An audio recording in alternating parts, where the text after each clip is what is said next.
നമസ്കാരം, മലയാളി വാർത്തയിലേക്ക് സ്വാഗതം.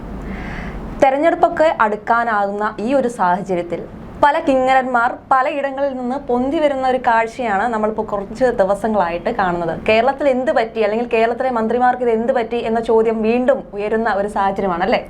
എന്താണ് ചേച്ചിക്ക് തോന്നുന്നത്? വിസ്മയ, ഈ കുട്ടി നേതാക്കൾ മുതൽ അങ്ങ് മന്ത്രിതലത്തിലുള്ളത് വരെ ഈ തെരഞ്ഞെടുപ്പ് അടുക്കുമ്പോൾ എങ്ങനെ വലിയ ആളാകാം എന്നുള്ള തരത്തിലാണ് വരുന്നത്. അതിപ്പോൾ ഈ അടുത്ത കാലങ്ങളിലായിട്ട് നിരവധി കാര്യങ്ങൾ, ഇപ്പൊ രാഹുൽ മാങ്കൂട്ടത്തിന്റെ വിഷയവുമായിട്ട് ബന്ധപ്പെട്ട കുട്ടി നേതാക്കൾ വരുന്നത് കാണാം, മുളച്ചു പോകുന്നത്. കാരണം ഒരു ബൈറ്റ് ഒക്കെ അങ്ങോട്ട് കൊടുക്കുമ്പോൾ എന്ത് ഇതാണ്. അപ്പൊ ഇത്തരത്തിലുള്ള പല കോപ്രായങ്ങളും ഇപ്പൊ ജനം കണ്ടുകൊണ്ടിരിക്കുന്നത്. പക്ഷെ ഈ ആവേശമൊക്കെ ചിലപ്പോൾ ചില മന്ത്രിതലത്തിൽ എത്തിയതാണ് ഗണേഷ് കുമാറിന്റെ കാര്യത്തിലേക്ക് വന്നത്. ഗണേഷ് കുമാർ പല ആവേശങ്ങളും ഇതിനു മുമ്പും കാണിക്കാറുണ്ട്. ഇപ്പൊ സുരേഷ് ഗോപിയെ പലപ്പോഴും അദ്ദേഹം വിമർശിച്ചിട്ടുണ്ട്. മറ്റേ കമ്മീഷണർ സിനിമയിൽ നിന്ന് ഇതുവരെ ഇങ്ങോട്ട് ഇറങ്ങിയിട്ടില്ല. പക്ഷേ ഗണേഷ് കുമാർ ചില ലോക്കൽ പോലീസ് വേഷങ്ങളിൽ നിന്നൊക്കെ ഇങ്ങോട്ട് ഇറങ്ങി വന്നിട്ടില്ല എന്നുള്ളതാണ്. അതെ, ഇങ്ങനെ ആക്രോശമാണ് ഈ പലപ്പോഴും കണ്ടത്. എന്തോ ഈ ഇടയ്ക്ക് ചില ഹോസ്പിറ്റലിൽ പോകുമ്പം എന്തോ അവിടെ മുടിയിരിക്കുന്നു, ഇതിരിക്കുന്നു, അങ്ങ് ഭരണമാണ് എന്തൊക്കെ കാണിച്ച് അങ്ങ് എന്തോ വലിയ ആളാവാനുള്ള. നമ്മുടെ സർക്കാരിലുള്ള നമ്മുടെ മുഖ്യമന്ത്രിയുടെ താഴെയുള്ള എല്ലാ എംഎമാരും ഓൾമോസ്റ്റ് അങ്ങനെ തന്നെയാണ്. വേറെ അങ്ങനെ തന്നെയാണല്ലോ, പരസ്യമായിട്ടുള്ള. അതെ, അത് നമുക്ക് അതിലേക്ക് വരണം. അപ്പൊ ഇത്തരത്തില് ഗണേഷ് കുമാർ ആദ്യമൊക്കെ ഇത്തരത്തിലുള്ള കാര്യങ്ങൾ ചെയ്തപ്പോ അയ്യോ MLA എന്തായാലും മന്ത്രി എന്തായാലും ഇത്തരത്തിലുള്ള നല്ല കാര്യങ്ങളൊക്കെ നോക്കുന്നുണ്ടല്ലോ, ഞങ്ങളെയൊക്കെ ഒന്ന് ശ്രദ്ധിക്കുന്നുണ്ടല്ലോ എന്നുള്ളൊരു ജനപിന്തുണയുണ്ടായിരുന്നു. പക്ഷെ ഈ ജനപിന്തുണ ഇപ്പൊ ഒരുമാതിരി അസ്ഥാനത്തായി പോയി. ഒരു പാവം പിടിച്ച കുറച്ച് KSRTCയിലെ ബസ് ഡ്രൈവേഴ്സിനെ, ജീവനക്കാരെയൊക്കെ വിളിച്ചു നിർത്തി കുറച്ച് കുപ്പികൾ നിരത്തി വെച്ചെന്നും പറഞ്ഞുകൊണ്ട് അങ്ങ് ആക്രോശമായിരുന്നു. മാലിന്യ പ്രശ്നം. അപ്പൊ ഈ അടിസ്ഥാന സൗകര്യം ആദ്യം ഉണ്ടോ എന്ന് മന്ത്രി അന്വേഷിക്കണം. ഈ കുപ്പി, ഈ ലോങ് യാത്രകൾ ചെയ്യുന്ന ഈ ഡ്രൈവേഴ്സ് അല്ലെങ്കിൽ കണ്ടക്ടേഴ്സ്, ഇവർക്ക് അതിന് വേണ്ടുന്ന ജലം, എന്തായാലും ഒരു മനുഷ്യന് വെള്ളം കുടിക്കണമല്ലോ. ഈ വെയിലത്ത് ഇത്രയും ചൂട് സഹിച്ച് ആ വണ്ടി ഓടിക്കുന്ന അവസ്ഥയൊന്നും ആലോചിച്ചു. മണിക്കൂറുകൾ നീണ്ട യാത്രയാണ്. അല്ല, അവര് പറയുന്നത്, അവരോട് നമ്മൾ സംസാരിച്ചും പറഞ്ഞ കാൽപാദം വരെ ചൂട് പൊന്തിയിരിക്കും. അപ്പൊ ഇടയ്ക്കൊക്കെ കാലിൽ വരെ വെള്ളം ഒഴിക്കേണ്ടുന്ന അവസ്ഥയാണ് ഞങ്ങൾക്കുള്ളത്. അപ്പൊ അത്രമാത്രം കഷ്ടപ്പെടുന്ന അവർക്ക് ഒരു തുള്ളി വെള്ളം പോലും ആ ബസ്സിനകത്ത് സ്റ്റോർ ചെയ്യാനുള്ള സ്ഥലങ്ങളില്ല. അല്ലെങ്കിൽ വെള്ളം എടുക്കണമെങ്കിൽ മറ്റു പലയിടങ്ങളിൽ പോകേണ്ടുന്ന ഒരവസ്ഥ. ഇനി വിശ്രമ മുറികളാണെങ്കിൽ ഇല്ല, ഇനി നേരെ ഇതിലേക്ക് വന്നു കഴിഞ്ഞാൽ വിശ്രമ മുറികളില്ല, അല്ലെങ്കിൽ ഈ ജലവിതരണമില്ല, അവർക്ക് മറ്റുള്ള ശൗചാലയങ്ങളുടെ ക്ഷാമമുണ്ട്. അപ്പൊ ഇത്തരത്തിലൊന്നും തന്നെ നോക്കാതെ ഇപ്പോൾ ശമ്പളം ഇപ്പം കൊടുക്കുന്നതിന്റെ ഫലമായിട്ട് ഇപ്പൊ എന്തായാലും അടുപ്പിച്ച് കുറച്ച് ശമ്പളം കൂടി ഇടയ്ക്ക് നിന്നിട്ട് വീണ്ടും കൊടുത്തു തുടങ്ങി. അത്രയും ശമ്പളം കൊടുക്കാത്ത ഒരു സമയത്ത് പോലും ഇവരാരും എവിടെയാണെന്ന് പോലും അറിഞ്ഞില്ല. അന്നും ഇതേ ഡ്രൈവേഴ്സും ഇതേ ആൾക്കാരും പണിയെടുത്തിരുന്നു. അപ്പൊ അന്ന് കാണാത്ത ഈ മിടുക്കുകൾ ഇപ്പൊ ശമ്പളം ഇത്തിരി കൊടുക്കുന്നത് കണ്ടുകൊണ്ട് എന്തും ആവാം, തൊഴിലാളികളുടെ മണ്ടയിൽ എന്തും മെക്കിട്ട് കയറാം എന്നുള്ള ഒരു നിലയിലേക്ക് വന്നു. അങ്ങനെ ഇന്നലെ 3 പേരെയായിരുന്നു സ്ഥലം മാറ്റം ചെയ്തിരുന്നത്. പക്ഷെ പിന്നീട് നമ്മൾ അറിയുന്നു അതിന്റെ MD ഈ പറഞ്ഞതുപോലെ അത് റദ്ദ് ചെയ്തു എന്നുള്ളത് വന്നിരുന്നു.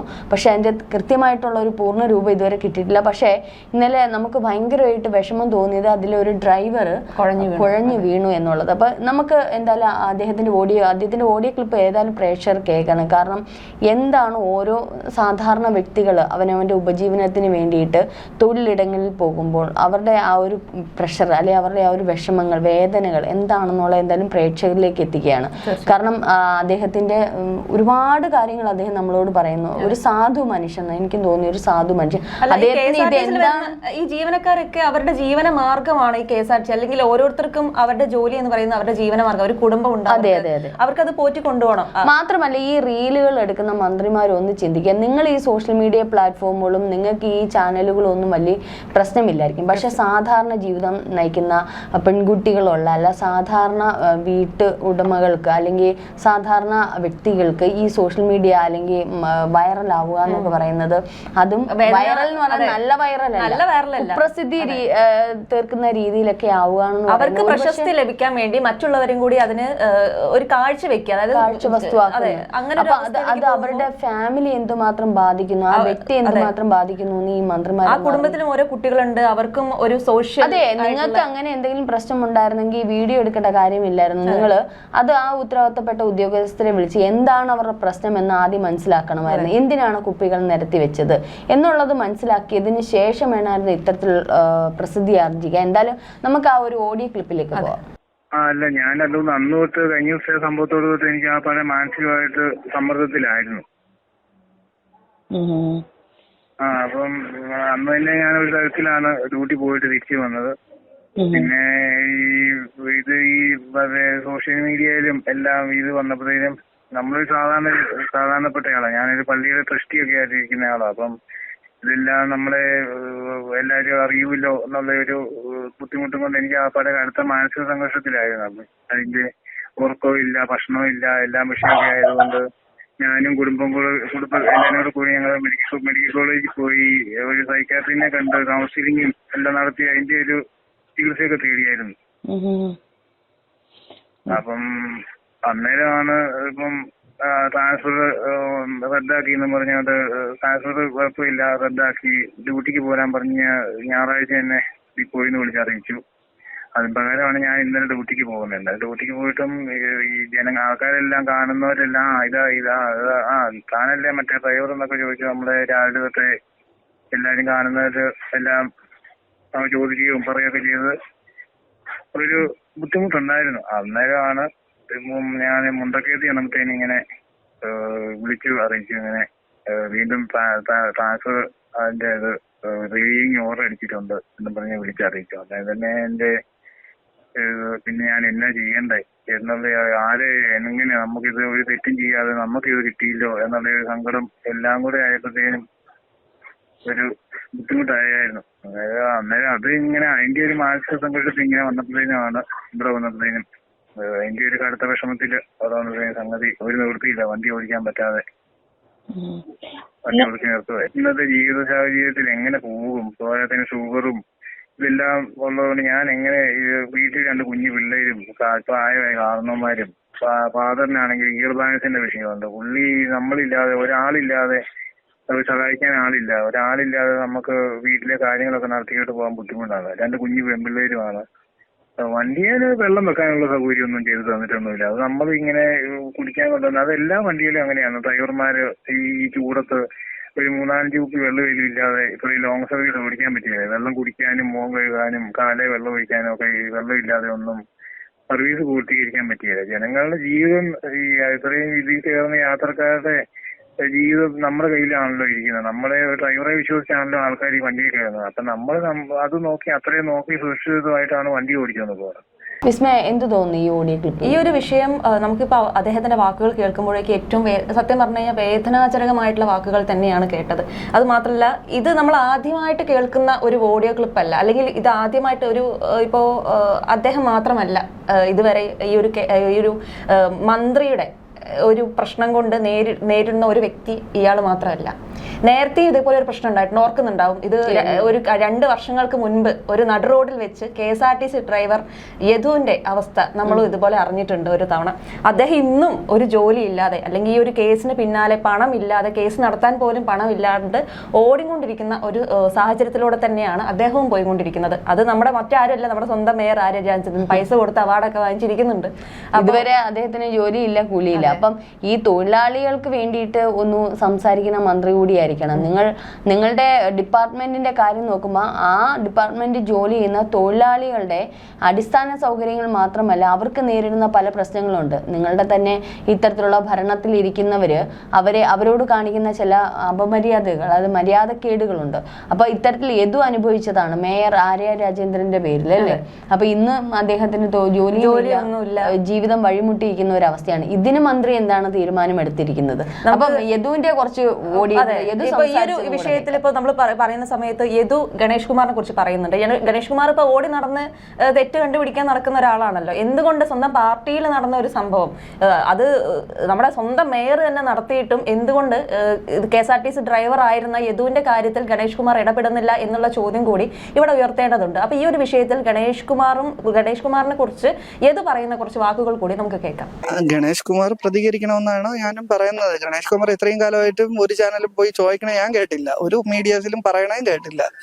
ആദ്യം വന്ന ഒരു നടി വന്നപ്പോ യദുവിന്റെ ഭാഗത്തും തെറ്റുണ്ട്, അതിനു മുമ്പ് യദു തെറ്റുകാരനല്ലെന്ന് പറഞ്ഞു. പിന്നെ ട്രാൻസ്ഫർ എക്സ്പോയിൽ ഞാൻ പോയി ചോദിച്ചു യദു ആണെന്ന് പറഞ്ഞപ്പോ എന്ന് ചിരിച്ച് കളിയാക്കും പോലെ പോയി. അതായത് പാവപ്പെട്ടവനായോണ്ട്, ഞാനൊരു പാർട്ടി സ്വാധീനമുള്ള ആളോ അല്ലെങ്കിൽ ഞാൻ പണക്കാരനോ ആയിരുന്നെങ്കിൽ ഗണേഷ് കുമാർ എന്റെ കൂടെ നിന്നേനെ. അല്ലെങ്കിൽ ഞാൻ ഇപ്പൊ കമ്മ്യൂണിസ്റ്റ് പാർട്ടിയിൽ തന്നെ ഉറച്ച് വിശ്വസിച്ചുകൊണ്ടിരുന്നിരുന്നെങ്കിൽ നേരത്തെ ആയിരുന്നു. ഇപ്പൊ ഉറച്ചു വിശ്വസിച്ചോണ്ടിരുന്നെങ്കിൽ ഈ കേസ് ഒന്നും പുറത്തു വരൂലായിരുന്നു. നമ്മള് ഈ 2 വ്യക്തികളുടെ ഓഡിയോ ക്ലിപ്പ് നമ്മൾ പ്രേക്ഷകരെ അറിയിച്ചു. ഒന്ന് മന്ത്രി തൊഴിലാളികൾക്ക് നേരെ പ്രയോഗിച്ചത്, മറ്റൊരു മേയർ എന്ന് പറയുന്ന പദവിയിൽ ഇരിക്കുന്ന വ്യക്തിയും ഇതേ ഡിപ്പാർട്ട്മെന്റിലെ തൊഴിലാളിക്ക് നേരെ പ്രയോഗിച്ചത്. രണ്ടും തമ്മിലുള്ള ഒരു അന്തരമുണ്ട്. അന്തരം മീൻസ് സമാന്തരം എന്ന് തന്നെ പറയാം. കാരണം ഒന്ന് മന്ത്രി ഉപയോഗിച്ച ചില പ്രയോഗങ്ങൾ, അതായത് മാലിന്യ പ്രശ്നം എന്ന് വെച്ച് ചെറിയ കാര്യത്തിന് അദ്ദേഹത്തിന്റെ കുടുംബത്തിന്, അദ്ദേഹം അത് ആ പറഞ്ഞതിനകത്ത് തന്നെയുണ്ട്, കുടുംബം വല്ലാണ്ട് ബുദ്ധിമുട്ടിന്, ഓൾമോസ്റ്റ് അദ്ദേഹത്തിന് അസുഖമായിട്ടുള്ള ഒരു വ്യക്തിയാണ്, ഷുഗറൊക്കെ ഉള്ള ഒരു വ്യക്തിയാണ്. അപ്പൊ ഈ ഒരു പ്രഷർ അദ്ദേഹത്തിന് താങ്ങുന്നതിനപ്പുറമായിരുന്നു. കാരണം കാണുന്നവരൊക്കെ അദ്ദേഹത്തിനെ നോക്കുന്നത് ഒരു വല്ലായിക രീതിയിൽ, കാരണം പാവപ്പെട്ട കുടുംബമാണ്, അന്നന്ന് അധ്വാനിച്ച് കിട്ടുന്ന പണം കൊണ്ട് അദ്ദേഹം ജീവിക്കാൻ സത്യസന്ധനായിട്ട് ഒരു ഉദ്യോഗസ്ഥനാണ്. ഈ പറഞ്ഞതുപോലെ ഈ ശമ്പളം കൊടുക്കാത്തപ്പോൾ പോലും ഈ KSRTCക്ക് വേണ്ടിയിട്ട് എന്നും നിരന്തരം ജോലി ചെയ്ത ഒരു വ്യക്തിയാണ്. എന്നെങ്കിലും ഒരിക്കൽ ശമ്പളം കിട്ടുമെന്നുള്ള ഒരു പ്രതീക്ഷയിൽ.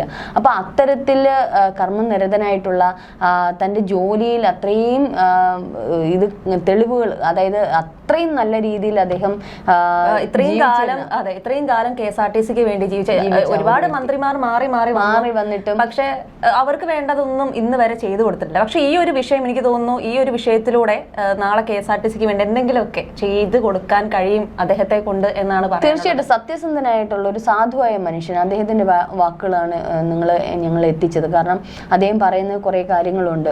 അസുഖബാധിതനായിട്ട് പോലും എന്നും ജോലിക്ക് പോവുകയും അതേപോലെ തന്നെ ശമ്പളം കിട്ടിയത് വലിയ ആശ്വാസമായിട്ടാണ് അദ്ദേഹത്തിന്റെ കുടുംബം കാണുന്നത്. അദ്ദേഹത്തിന്റെ കുടുംബം എന്ന് പറയുന്നത് വലിയൊരു കുടുംബം തന്നെയാണ്, സാമ്പത്തികമായിട്ട് ബുദ്ധിമുട്ടുള്ള കുടുംബം തന്നെയാണ്. അപ്പൊ ഇതുകൊണ്ടാണ് അവർ ജീവിക്കുന്നത്. 2 കുഞ്ഞു മക്കളുണ്ട്. അപ്പൊ ഈ സാധാരണ കുടുംബമെങ്കിലും അഭിമാനത്തോടെ ജീവിക്കുന്ന കുടുംബം. ഇതിനിടയ്ക്ക് ഇത്തരത്തിലുള്ള ഒരു റീലുകൾ മന്ത്രി ചിത്രീകരിച്ചപ്പോൾ ആ കുടുംബത്തിന്, ആ ചുറ്റുപാടും ഉണ്ടാകുന്ന സമൂഹത്തിൽ ഇദ്ദേഹത്തിനെ നോക്കുന്ന ഒരു നോട്ടം, അത് അദ്ദേഹത്തിന് മറികടക്കാൻ കഴിഞ്ഞില്ല. അദ്ദേഹത്തിന് മനസ്സിനുണ്ടായ ഒരു വിഷമം, ഒരു പബ്ലിക്കായിട്ട് ഇദ്ദേഹം എന്തോ വലിയൊരു പാതകം ചെയ്തതുപോലെയാണ് ഇപ്പൊ നാട്ടുകാരും ഈ പറയുന്ന ആൾക്കാരും ഇദ്ദേഹത്തെ കാണുന്നില്ല. വെള്ളം കുടിക്കാനുള്ള ഒരു കുപ്പി ആ ബസ്സിൽ വെച്ചിരുന്നു. ഇത്രയും അസുഖങ്ങളുള്ള വ്യക്തി പിന്നെ ഡ്രൈവർ എന്താണ് ചെയ്യേണ്ടത്? അല്ലെ, ഗണേഷ് കുമാർ ഇപ്പൊ നല്ലതാണ്, KSRTC നല്ലത് ചെയ്യുന്നു, അല്ലെങ്കിൽ മന്ത്രി എന്ന നിലയിൽ ഞങ്ങൾ നല്ലത് ചെയ്യുന്നുണ്ട് എന്ന് കാണിക്കാൻ വേണ്ടിയിട്ട് ഒരു കുടുംബത്തെ തകർക്കേണ്ട, അല്ലെങ്കിൽ ആ ഒരു കുടുംബത്തെ മറ്റൊരു രീതിയിലേക്ക് ഒന്നും അദ്ദേഹത്തിന് കുഴഞ്ഞു വീണ് അദ്ദേഹത്തിന് ഹാർട്ടിന് എന്തൊക്കെയോ മൊത്തത്തിൽ അസുഖങ്ങൾ 2 ആഴ്ചയോളം ഇനിയിപ്പോ ഹോസ്പിറ്റലിൽ പോകണം. അല്ല, എന്നിട്ട് ഇന്ന് ജോലിക്ക് പോയെന്നാണ് പറയുന്നത്. അപ്പം അദ്ദേഹത്തിന് എന്തെങ്കിലും വന്നിരുന്നെങ്കിൽ എന്ത് സംഭവിച്ചാൽ? നിങ്ങളൊന്ന് ചിന്തിക്കുക. എല്ലാവരും വലിയ ബോൾഡ് ആയിട്ടുള്ള മൈൻഡ് ഉള്ളവരല്ല. സാധാരണ രീതിയിൽ അവനവന്റെ ജീവിതം അന്നന്ന് ജീവിക്കുന്നവരാണ്. അപ്പൊ ഇത്തരത്തിലുള്ള സോഷ്യൽ മീഡിയയിലൊക്കെ ഇങ്ങനെയുള്ളവരെ ഒരു തെറ്റും ചെയ്യാതെ ഒരു കുപ്പിവെള്ളം കൊണ്ടുവച്ചെങ്കിൽ അത് അപ്പോഴൊന്ന് തർക്കിച്ച ഇനി മേലെ ആവർത്തിക്കരുതെന്ന് പറഞ്ഞ ഒരു ഇത് കൊടുത്താൽ മതി. അല്ലെങ്കിൽ അതിന് വേണ്ടുന്ന പ്രതിവിധികൾ, അല്ലെങ്കിൽ അവരോട് ചോദിക്കണം എന്തുകൊണ്ടാണ് നിങ്ങൾ ഇത് സ്റ്റോറി. അതൊക്കെ ഒരു നിസ്സാര സംഭവമാക്കാതെ ലോകം മുഴുവനും അറിയിച്ച് ഒരു കുടുംബത്തെ മുഴുവനും നാണം കെടുത്തിച്ച മന്ത്രി അങ്ങ് ചെയ്തതിനോട് എനിക്ക് ഒട്ടും യോജിപ്പില്ല. കാരണം യദുവിന്റെ കാര്യമാണെങ്കിൽ ഇപ്പൊ മന്ത്രിമാര് ചെയ്യുന്ന കാര്യങ്ങളൊക്കെ നമ്മൾ എടുക്കാൻ തുടങ്ങി കഴിഞ്ഞാൽ മന്ത്രിമാരുടെ അവസ്ഥ എന്തായിരിക്കും? മന്ത്രിമാരൊക്കെ നല്ലതാണ് ചെയ്യുന്നതെങ്കിൽ ഓക്കെ, ഞങ്ങളത് സമ്മതിക്കാം, ഞങ്ങളൊന്ന് തെറ്റ് ചെയ്തിട്ടുണ്ട്. പക്ഷെ ജനങ്ങളെ തിരുത്തുന്ന മന്ത്രിമാർ തന്നെ എങ്ങനെയാണ് ജീവിക്കുന്നത്, എന്തൊക്കെയാണ് പ്രവർത്തിക്കുന്നത് നിങ്ങൾക്ക് തന്നെ നന്നായിട്ട് അറിയാം. എന്നിട്ട് അത് നമ്മൾ മന്ത്രിമാരുടെ ബൈറ്റ് എടുക്കാറുണ്ട്, അല്ലെങ്കിൽ മന്ത്രിമാർ ഇങ്ങനെ ചെയ്തു അങ്ങനെ ചെയ്യുന്നു പറയാറുണ്ട്. നിങ്ങളെ രഹസ്യമായിട്ടുള്ള കാര്യങ്ങളിലേക്കോ ഒന്നും നമ്മൾ ഇടപെടാനോ കാര്യങ്ങളിൽ എത്തിക്കാനോ ഒന്നും ശ്രമിക്കാറില്ല. പക്ഷേ ജനങ്ങളെ എങ്ങനെ നശിപ്പിക്കാം എന്നാണ്, ജനങ്ങളെ സംരക്ഷിക്കേണ്ട, അല്ലെങ്കിൽ ജനാധിപത്യത്തെ കുറിച്ചൊക്കെ ഗണേഷ് കുമാർ സംസാരിച്ച് ഞങ്ങൾ കേട്ടു. എന്തായാലും ഞങ്ങൾ ഇത്രയും മറികടന്ന് ഒരാളെ ഇത്രയും പരസ്യമായിട്ട് അപമാനിക്കുന്ന തരത്തിലേക്ക് എന്തായാലും പോയിട്ടില്ല എന്ന് തന്നെ നമുക്ക് തീർച്ചയായിട്ടും പറയാം. കാരണം മാധ്യമങ്ങൾക്ക് എതിരെ സംസാരിക്കുന്ന ആൾക്കാരാണ് നമ്മുടെ മന്ത്രിമാർ എന്ന് പറയുന്നത്. ഞാൻ അദ്ദേഹത്തിന് അവസാനം പറഞ്ഞ ഒരു കാര്യമാണ്, അങ്ങൊരു തെറ്റും ചെയ്തിട്ടില്ല. ഇത് മൂലം ചിലപ്പോൾ ഇനി കുടിവെള്ളമെങ്കിലും എത്തിക്കും, അല്ലെങ്കിൽ ഇനി ബസ്സുകളിൽ അതിന് വേണ്ടുന്ന അടിസ്ഥാന സൗകര്യങ്ങൾ ഉണ്ടാക്കും, ശൗചാലയം, ചിലപ്പോൾ അങ്ങായിരിക്കും അതിനൊരു കാരണമായത് എന്ന് കരുതുക. ഇതിനെ പോസിറ്റീവായിട്ട് കാണുക. ഒരിക്കലും ഒരു ജനവും ഇത് തെറ്റായിട്ട് ഇവരെയൊന്നും തെറ്റ് ചെയ്തതെന്ന് ഒരു ജനമാണ് നമുക്ക് ആ കമന്റുകൾ വരുമ്പോൾ തന്നെ അറിയാം. കണ്ടിട്ടില്ല എന്നുള്ളതാണ് ഞാൻ അദ്ദേഹത്തിന് അവസാനം കൊടുത്തത്. ഗണേഷ് കുമാറിന്റെ ഒരു ഷോ ഓഫ് മാധ്യമങ്ങൾക്ക് മുന്നിലുള്ള ഒരു ഷോ. യദുകൃഷ്ണന്റെ കാര്യം വന്നാൽ മേയർ ആര്യ രാജേന്ദ്രൻ കാണിച്ച ഒരു ഷോ ഓഫ് ആണ്. പാവത്തിന്റെ ജോലിയും പോയി, 2 വർഷത്തോളമായിട്ട് കുടുംബം കഷ്ടപ്പെടുന്നത്. കഴിഞ്ഞ ഒരു ഓണത്തിന് തന്നെ നമ്മൾ അല്ല, ഇതിനൊന്നും മന്ത്രിക്കൊന്നും ചെയ്യാനില്ല. അത് ഇതുവരെയായിട്ടും ഇല്ലല്ലോ. 2 വർഷത്തോളമായി ഇത് ഗണേഷ് കുമാറിന് ഈ ഒരു കാര്യത്തിൽ ഇതോട് പ്രതികരിച്ചിട്ടുമില്ല, ഈ ഒരു കാര്യത്തിൽ നടപടി എടുത്തിട്ടുമില്ല. ഇപ്പോഴും നോട്ടീസൊക്കെ അയച്ച് യദു ആ ഒരു പണം ചെലവഴിച്ച് അവരുടെ ഇല്ലായ്മയിൽ നിന്ന് പണം ചെലവഴിച്ച് ഈ കേസിന് പിന്നാലെ പോയിക്കൊണ്ടിരിക്കുന്ന ഒരു കാഴ്ച തന്നെയാണ് കാണുന്നത്. ഈ ഒരു വിഷയത്തിൽ പോലും ഗണേഷ് കുമാർ ഇച്ച ഇന്ന ഇല്ല. ഏതായാലും LDF വരും, എല്ലാം ശരിയാകും എന്ന് പറഞ്ഞതുപോലെ എല്ലാം ശരിയായിക്കൊണ്ടിരിക്കുകയാണ്. എങ്ങനെയെങ്കിലും ഒന്ന് താഴെ ഇറങ്ങണേ എന്ന് പ്രാർത്ഥിക്കുന്ന ഇനി ഒരു 3 മാസം ഏറിപ്പോയി കഴിഞ്ഞാൽ അത്രയും സഹിക്കണ്ട. ഓരോരുത്തരെ സത്യം പറഞ്ഞാൽ അദ്ദേഹത്തിന് ഇന്നലെ എന്തെങ്കിലും സംഭവിച്ചിരുന്ന എന്ത് ചെയ്തേനെ. എന്തായാലും ഇതിനെ INTUC ഉൾപ്പെടെയുള്ള നിരവധി സംഘടനകൾ ഇപ്പോൾ ഇവർക്ക് വേണ്ടിയിട്ട് വാദിക്കുന്നുണ്ട്, പ്രതിഷേധം നടത്തുന്നുണ്ട്. തീർച്ചയായിട്ടും ഇവരുടെ ജോലി അദ്ദേഹം അവസാനം പറഞ്ഞ എനിക്ക് എങ്ങനെയെങ്കിലും പഴയതുപോലെ അവിടെ നിന്ന് ജോലി ചെയ്താൽ മാത്രം മതി, എനിക്ക് വേറെ ഒന്നും വേണ്ട. അദ്ദേഹം മന്ത്രിയും കുറ്റപ്പെടുത്തുന്നില്ല, ആരെയും എനിക്ക് ജീവിച്ചാൽ മതി, എന്നെ ജീവിക്കാൻ വിട്ടാൽ മതി. എനിക്ക് തോന്നുന്നു ഇത്തരത്തിലാണ് പറയുന്നത്. സത്യം തൊഴിലാളികൾക്ക് വേണ്ടി നിലകൊള്ളുന്ന സംഘടനകൾ CITU പോലുള്ള പ്രവർത്തകർ എന്താണോ എന്തോ അവരൊക്കെ എവിടെ പോയത്. INTUC എന്തായാലും ഇറങ്ങിയിട്ടുണ്ട്. അപ്പം തീർച്ചയായിട്ടും തൊഴിലാളി പ്രസ്ഥാനങ്ങൾ ഇതിനു വേണ്ടി, തൊഴിലാളി സംഘടനകൾ ഇവർക്ക് വേണ്ടി ഇറങ്ങണം, പ്രതിഷേധിക്കണം, സംസാരിക്കണം. അവരുടെയൊക്കെ ജോലികൾ തിരിച്ചു കിട്ടട്ടെ എന്ന് നമുക്കും ആശംസിക്കാം.